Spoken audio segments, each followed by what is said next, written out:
Hey everybody, what's going on? It's Caleb Bakes01 back again for another random horror review. For today's video, we have the third and final film within the Human Centipede trilogy, obviously being The Human Centipede Part 3. From the year 2015, directed by Tom Six, who also directed the other films, as well as himself being the creator of the trilogy. If you are not a fan of the horror genre, or not a fan of extreme films, or you've never seen any of the three movies within this trilogy, I still feel like you would know what these movies are about because they have just cemented themselves in pop culture. They still get talked about to this day. But with that being said, I'm not going to go too deep into the history of this movie or the trilogy. One, because I just don't feel like it's necessary. And two, not that long ago on my channel, I did a review also of The Human Centipede Part 2, where I talked about those movies in a little bit of deeper detail. So if you want to know more, I guess go check out that video. I can link it in the description below if I remember. But either way, gonna get into the review of this one here. Of course, I will throw in my thoughts on the film and my rating at the end, but of course, we'll just open with the plot now. So, in this film, we have a prison warden who is running a failing prison. Obviously, it's overpopulated, underfunded, just riots are going through the roof, and he doesn't know what to do. He's in the position where he's gonna lose his job. He just wants more respect. And with the help of his accountant, he comes to the decision to make a 300-person human centipede to just help manage what's going on within his prison. That's his idea. And I'll sort of leave it there. Yeah, quick little synopsis there. As I said, most people would know the general story of what's going on within these films, but let's get into my opinion of it now. The Human Centipede Part 3 from 2015. So when I did my review of The Human Centipede Part 2, I sort of spoke about how that movie really isn't as bad as what some people would make it out to be. Yes, it's really brutal and it's really gross, but considering what Tom Six, the director, was trying to achieve and what he was going for and what he had in front of him, it's not actually that bad of an effort. But comparing it to this one, I had no idea what the fuck was going on with this movie and why so many of the choices were made. This is a movie that I'd seen before, and I remembered it being bad, but man, it is a huge step down from the first two. Just everything. So many odd choices, whether it's the dialogue, acting choices, just the story in general. This one is a major step down. I guess we'll start with the acting. So our two leads in this one are Dita Laser and Lawrence R. Harvey. If those names don't ring a bell, Dita Laser played the villain in the first Human Centipede movie, the evil doctor, and I thought he was great in that. In this one, he plays the prison warden, so I guess he's our main lead. Lawrence R. Harvey played the villain in the second Human Centipede film, and in this one, he plays the warden's accountant and, I guess, right-hand man. We'll start with Laser. So as I said, he was great in the first Human Centipede movie. I actually really like him in that role. He's so creepy.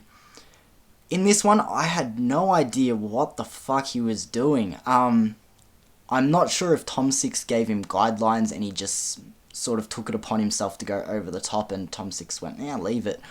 Or if he just went, no, fuck this, I'm doing my own thing, and he just went crazy.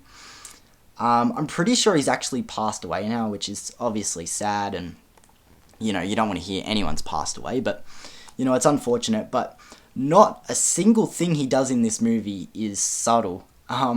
Everything is at 100% over the top. It's all or nothing, and, you know, for some people, you might see charm in that, but I had no clue what the fuck he was doing in this movie, and it was honestly a bit off-putting.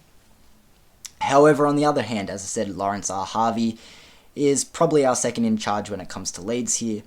And he does a much better job. You know, the movie, for what it is, it's obviously not going to be filled with fucking award-winning acting, but he is probably the best performance in this film. As far as the other actors go, there's not too many major names to bring up. We have Brie Olson, the adult actress. We have Eric Roberts. But most of the time we are following Laser and Lawrence R. Harvey, and I'd say Lawrence probably does the best out of the two. Even Laser, at the start of the movie, he's doing like this southern accent, a very poor southern accent, I might add. But then again, his character in the movie isn't meant to be American anyway, so I don't know why he has this accent.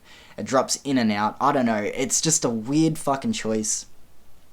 Lawrence R. Harvey does an accent and he actually pulls it off. I don't know. The acting in this movie, it's just so odd and so many strange choices made there. Centipede-wise, it takes over half of this movie to get into the actual construction of the human centipede. And obviously, as I said in my intro, it's 300 people. A lot of people are going to watch this movie just to see that.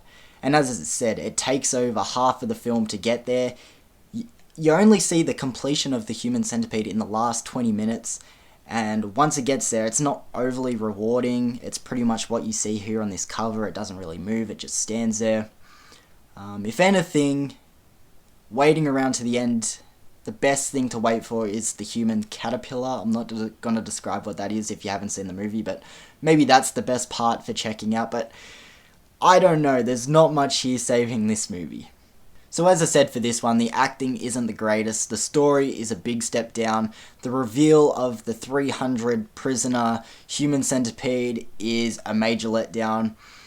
I really can't pull too many positives for this movie.